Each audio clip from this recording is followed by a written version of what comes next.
poet begins the poem from the mouth of a young boy who says, I love to rise in a summer morn, when the birds sing on every tree. The distant huntsman winds his horn, and the skylark sings with me. Oh, what a sweet company. Now, first of all, see the rhyming scheme here. Morn rhymes with the third line, line, last word, horn. Tree rhymes with me. So here, what is the rhyming scheme is? As A and third line is matching, so it would be A and then leave one dash and then A, and tree and me is rhyming, so it will be B, B. So rhyming scheme will be A, B, C, because company is not rhyming with anything, so we are going to give it C.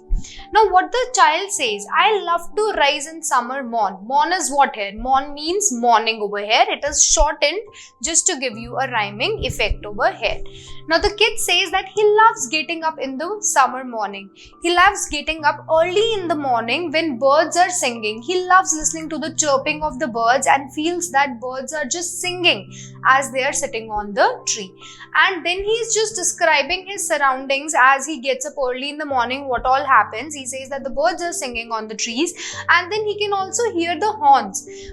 Of horns, what? Of huntsman. Huntsman is a person who goes on hunts to kill any animal basically.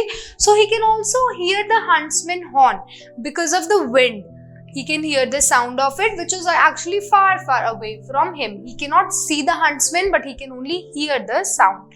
And the skylark sings with me. Skylark is again a type of bird. So he says, and he feels that it's not only he is singing in the morning, but there's also other bird who is skylark who is also singing with him.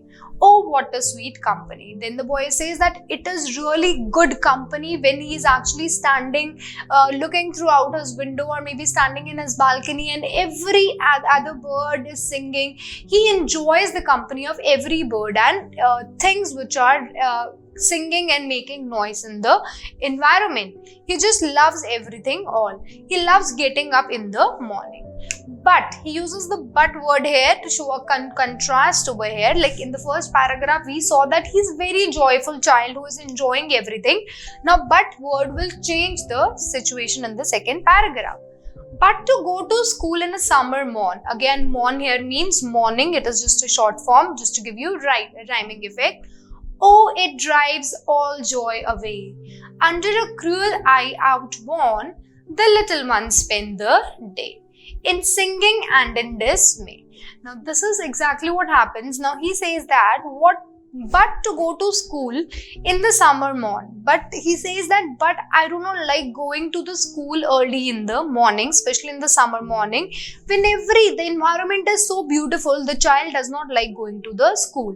And he says that when he has to go to the school, the thought of it, कि अब सुबह उठ के school जाना है, वो वाला thought it drives all the joy away. Drives all the joy means it takes away all the joy. उसका joy सारा खत्म हो जाता है. जो early morning में he was enjoying all the environmental thing, now he feels very sad. The joy is being taken away by the thought that he has to go to school.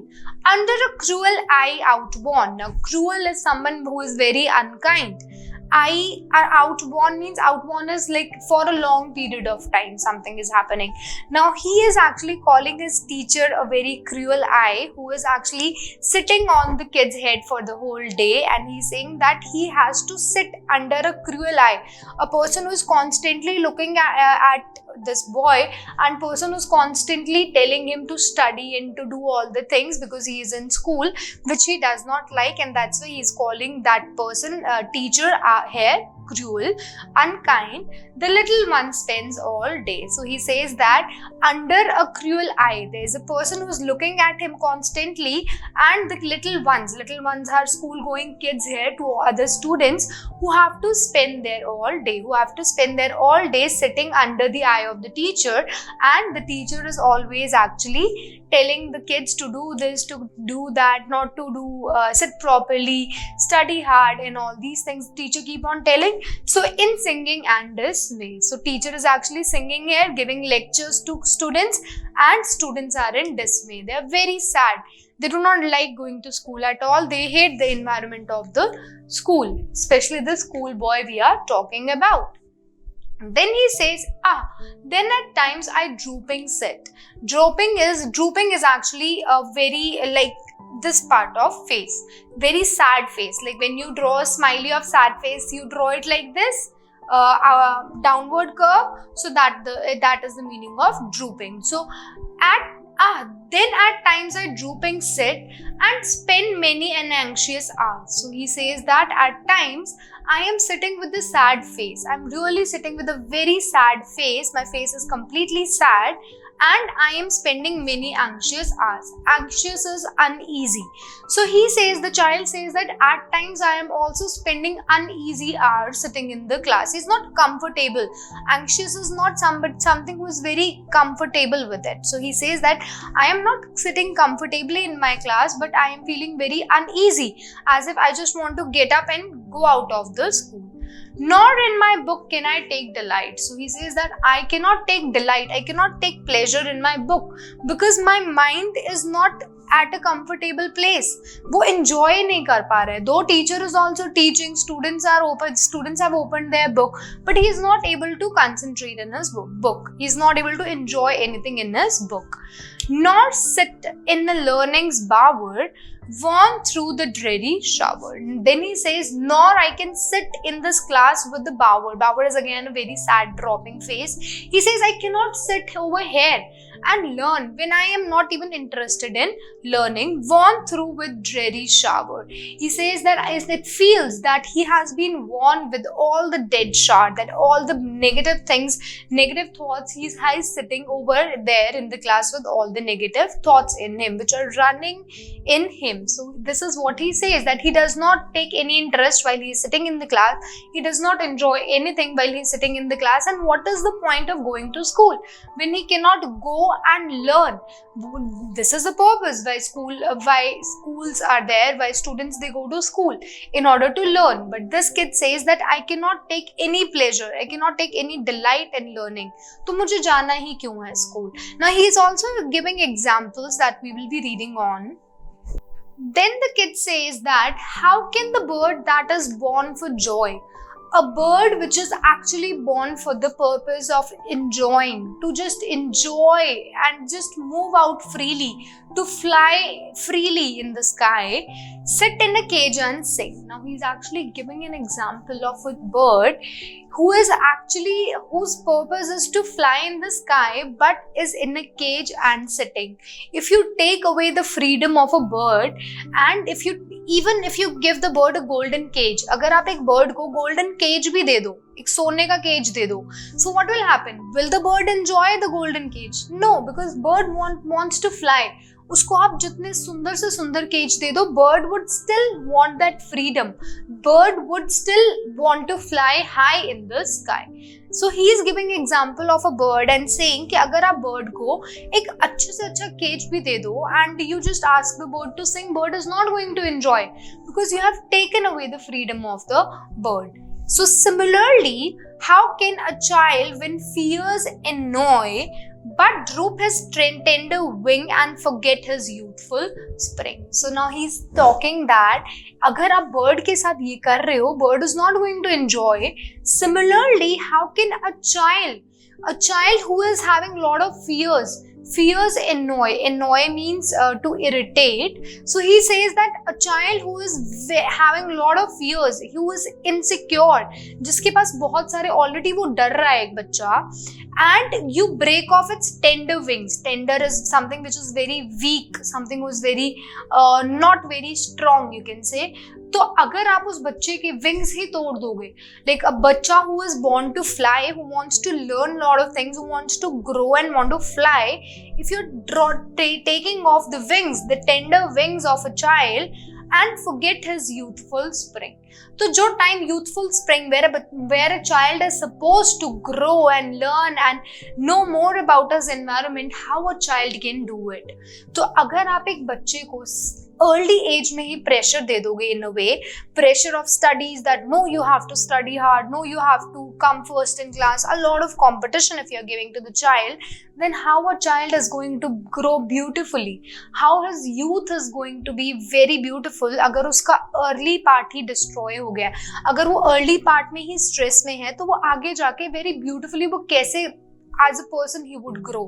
So this is what he says, and then he also gives another example, very beautiful example, and he is also requesting his parents, "Oh father and mother, if buds are nipped," this is actually NIPPED. Here it is again, short form is used in order to give rhyme with the stripped word.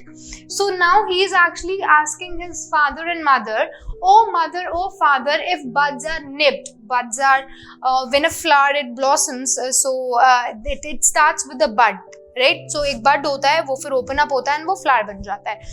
So he says that if buds are nipped, अगर वो flower बना ही नहीं है, अगर वो bud है और आप उसको तोड़ रहे हो, if you are taking it away, you are biting it away in a single move, अगर आप उसको बहुत roughly break down कर रहे हो and blossoms blown away, then what will happen?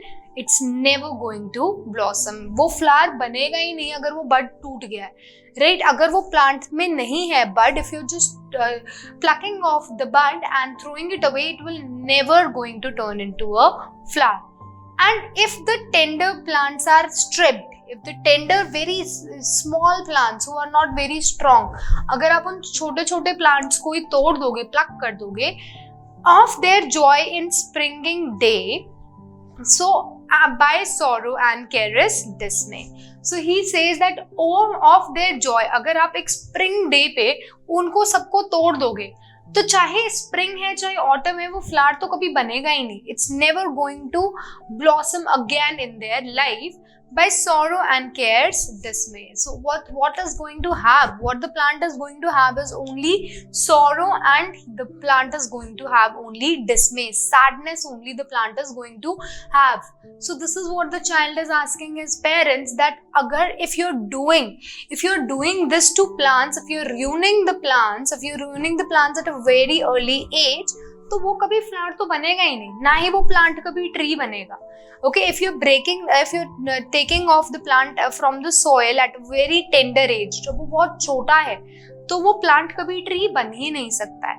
And what the plant is going to have is only sorrow and dismay. Dismay is sadness. तो यही दोनों चीज होंगी प्लांट के पास, because plant is never going to grow again. Then he says, how shall the summer rise in joy or the summer's fruits appear? अगर तुम plant को ही तोड़ दोगे या बड को ही तोड़ दोगे तो बड कभी फ्लावर नहीं बनेगा, फ्लावर कभी फ्रूट नहीं बनेगा. If you have ever seen any fruit, like I think guava is something very common, you can easily see it. So what happens, there is a bud, the bud changes into flower and the flower changes into fruit. The same happens with lemon. Basically all the plants happen, they are born in this way, all the fruits. So here he says that how shall summer arise in joy or the summer fruit appear? कि अगर तुमने plants को ही तोड़ दिया है तो कैसे fruits आएंगे, और समर जब आएगी तो समर में क्या दिखेगा आपको, क्योंकि आपने सारे बड्स तो तोड़ दिए. you're not going to get fruits, you're not going to get flowers, and the summer is going to be all covered with sadness. This is what exactly he wants to say, the schoolboy wants to say when he is talking about his own life, that if at an early age a student is given a lot of burden, अगर एक starting tender age में ही एक बच्चे को, जो बच्चा is actually growing, he is learning a lot of things, उसको बहुत pressure दे देंगे, so when the youth will come, जब वो बच्चा बड़ा होगा, his adolescence, he is never going to enjoy his life because his childhood is actually destroyed. So that's why he is requesting his parents to not put a lot of burden on him. Instead, let him just enjoy, let him just learn and enjoy whatever he wants to do it. This is what he wanted to, the schoolboy wanted to say in this poem.